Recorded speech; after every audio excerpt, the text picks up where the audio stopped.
Contato aqui agora na Band News FM com o pesquisador infectologista da Fiocruz, Júlio Croda, para a gente falar um pouquinho sobre as diferenças entre pandemia e endemia, claro, envolvendo o coronavírus. Primeiro, Júlio, muito obrigado por mais uma vez atender a Band News FM. Prazer estar com todos os ouvintes da Band News FM.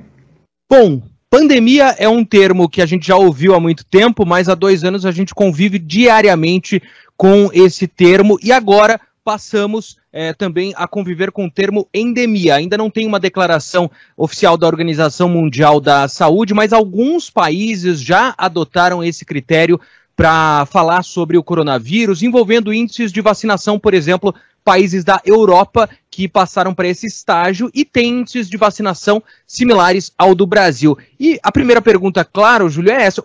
Qual a diferença? O que é pandemia, o que é endemia e a diferença entre os dois? A diferença, basicamente, é o impacto para a sociedade e a distribuição da doença em todo o globo, né? A pandemia traz impactos muito severos, né? Isso não significa que uma endemia não traga impacto, não esteja associado a um aumento importante no número de casos, eventualmente hospitalização e óbito. Entretanto, a gente tem como prever esses números de casos, a gente tem como adaptar o nosso sistema de saúde para o atendimento desses casos e nós temos ferramentas para combater, principalmente para reduzir a letalidade associada à doença, diminuir o risco para o óbito.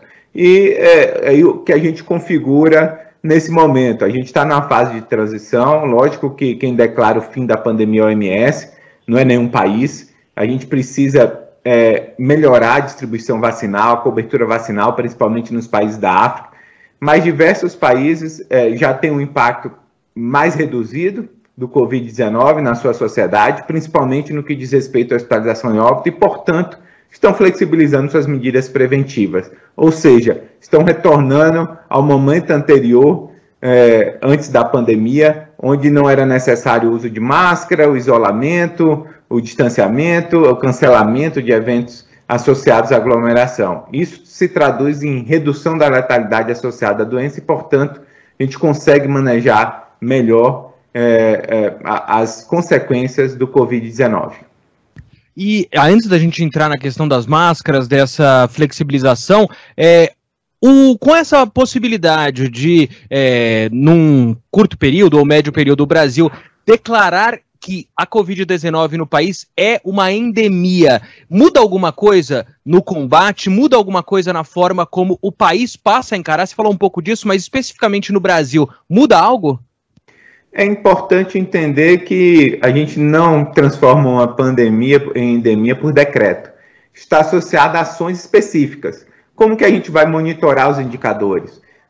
A taxa de cobertura vacinal, número de casos, hospitalizações, óbitos, taxa de positividade dos exames, entender que existem diferenças regionais importantes. A gente tem baixas coberturas na região norte, o impacto da doença pode continuar elevado nos locais com baixa cobertura vacinal, principalmente associado eventualmente no aumento de número de casos, aí consequência hospitalização pela baixa cobertura. Então, o que muda é que a gente tem que entender que cada região tem uma dinâmica específica da doença e o gestor tem que tomar decisão, principalmente no ponto de vista de flexibilização dessas medidas preventivas a partir de indicadores epidemiológicos. Mas o Ministério da Saúde não determinou, não elaborou esses indicadores. Então, por decreto, isso não vai acontecer, porque em muitas regiões o impacto da doença ainda pode ser bastante elevado, principalmente regiões com baixas coberturas vacinais.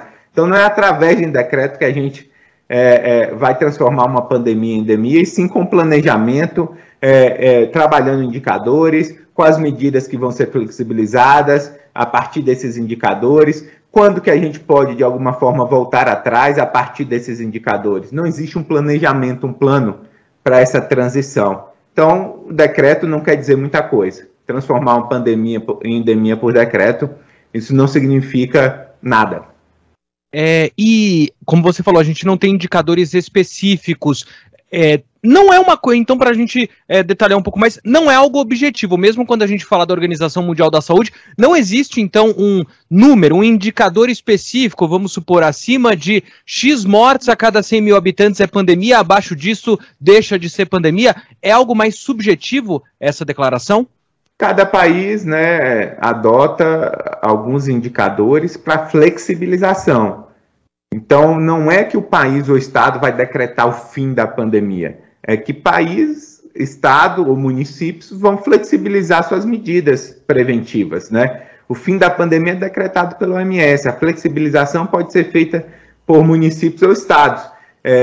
Tanto o Reino Unido como os Estados Unidos trabalham com esses indicadores. E houve uma mudança recente do CDC, introduzindo o indicador de taxa de hospitalização por 100 mil habitantes como indicador preponderante em vez de número de casos, no sentido de classificar as diferentes regiões de saúde lá e entender que essas regiões têm alta transmissão, baixa transmissão, e a partir dessa classificação permitir flexibilizações. A gente não fez isso no Brasil. Alguns estados estão discutindo isso, mas a gente não fez esse trabalho de casa de estabelecer quais seriam esses indicadores. Os consensos são estabelecidos a partir das características de cada país, mas com certeza a gente sabe quais são esses indicadores. Não precisa a gente ser muito criativo para entender que é casos, hospitalizações, óbitos e taxa de positividade dos exames. Então, esses 4 indicadores vai traduzir como anda a transmissão do Covid em cada região. A questão é estabelecer os pontos de corte e diferenciar estados, municípios a partir desses indicadores. Como você citou, é importante lembrar isso, né? Estados e municípios, por decisão até do Supremo Tribunal Federal, têm autonomia para tomar decisões. A gente já teve momentos em que o Ministério da Saúde disse A, os estados seguiram B, flexibilizando ou endurecendo medidas, e a gente está no momento, por exemplo, em que o Distrito Federal anunciou que flexibilizará o uso de máscaras em ambientes ao ar livre. No governo de São Paulo, isso está em estudo. Chegou a ser anunciado no fim do ano passado, veio a Ômicron, o plano foi abandonado. O governador João Dória disse que isso está em estudo e ele pode liberar ou derrubar a obrigatoriedade das máscaras ao ar livre, decisão que deve ser anunciada na próxima semana. E aí eu te pergunto, primeiro, sobre essa flexibilização, como é que você avalia ela começando a ser discutida ou adotada em algumas regiões do país, e como está o momento do Brasil em relação à Covid-19. Os números caíram, isso a gente pode ver. A vacinação avançou em relação a momentos passados. Qual a situação atual do Brasil na sua avaliação? No contexto geral, a situação do Brasil é um cenário de queda da média móvel, de número de casos, de hospitalização em óbito, de redução da positividade dos exames, indicando uma desaceleração da transmissão, uma redução de risco de aquisição e um impacto menor para a sociedade. Existem diferenças regionais importantes. Essa curva apresenta uma queda mais acentuada, uma redução mais acentuada, principalmente na região sul e sudeste, mais marcante. A gente ainda tem um início de redução em parte da região nordeste, parte da região centro-oeste. O cenário de Brasília é diferente de São Paulo. Então, é importante analisar localmente esse cenário epidemiológico, com esses indicadores que eu já citei. Então, São Paulo tem uma situação muito mais tranquila que o Distrito Federal, né? Comparativamente do ponto de vista dos indicadores epidemiológicos, em termos de taxa de ocupação de leitos, em termos de número de casos, em termos da curva epidemiológica. Então, por isso que é importante essa análise local. O Brasil é um país continental com diferentes realidades apesar de estados e municípios poderem adotar diferentes critérios, seria bom ter uma coordenação nacional para que a gente harmonizasse esses indicadores e pudessem adotar indicadores universais em todo o Brasil para promover essas flexibilizações. Quais seriam essas flexibilizações? Por exemplo, o Distrito Federal está discutindo flexibilizar o uso de máscara em ambientes abertos. O Rio Grande do Sul já retirou o uso de máscaras em crianças. Então, como que vai ser isso? O Rio está discutindo para a semana que vem talvez retirar a obrigatoriedade do uso de máscara, tanto em locais abertos como fechados.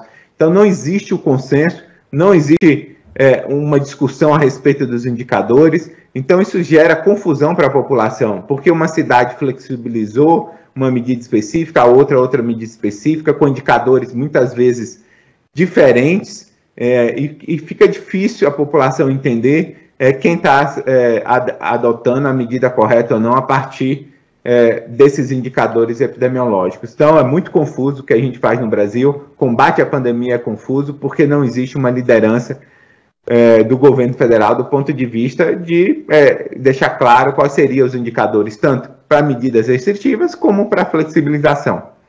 Júlio, uma última pergunta, eu queria puxar esse ponto que você falou da confusão. Juntando algumas coisas, a gente está num momento em que a guerra na Ucrânia entrou no centro do debate, é uma situação gravíssima e algo que preocupa a todo mundo.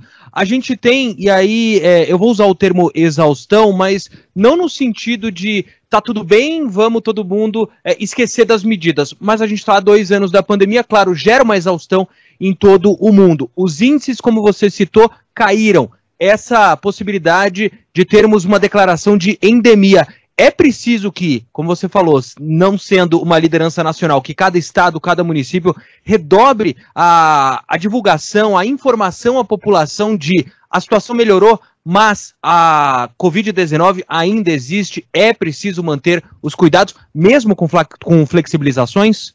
Sim, com certeza. E informar a população que, se tiver um aumento, uma piora desses indicadores, talvez seja necessário adotar novamente essas medidas que foram flexibilizadas, ou seja, adotar toque de recolher, eventualmente o uso das máscaras, cancelamento de grandes eventos. A gente vai ter que monitorar os indicadores epidemiológicos a partir de agora, a doença se tornando uma endemia, porque ela vai ter períodos sazonais relacionados ao aumento do número de casos, de hospitalização e óbito. Se o sistema de saúde não estiver preparado para isso, a gente espera que esteja preparado para isso, com número de leitos hospitalares suficiente e que não prejudique as outras doenças, a nível estadual, a nível municipal ou a nível federal, vai ter que ser recomendada essas medidas preventivas, a retomada dessas medidas restritivas. Não é o que a gente quer. Agora, por isso que é importante, nesse momento, fazer um planejamento adequado e ter um diálogo, uma comunicação bem clara com a população. A gente está flexibilizando a partir desses indicadores e, se houver piora desses indicadores, essas medidas podem retornar. Então, a gente conta com a contribuição da população, do ponto de vista da informação e da flexibilização bem gradual dessas medidas, porque a gente vai tirar o uso de máscara, entender qual é o impacto disso, eventualmente tirar a necessidade de isolamento, como foi feito no Reino Unido, e ver qual é o impacto a respeito disso. Então, essas flexibilizações devem ocorrer de forma gradativa, justamente para a gente avaliar o impacto, e a partir desse momento a gente vai ter que monitorar os indicadores e eventualmente voltar atrás se for necessário. Júlio Croda, infectologista, pesquisador da Fiocruz. Júlio, mais uma vez, muito obrigado por conversar com a Band News FM. Até uma próxima. Até uma próxima. Um prazer estar com todos os ouvintes da Band News.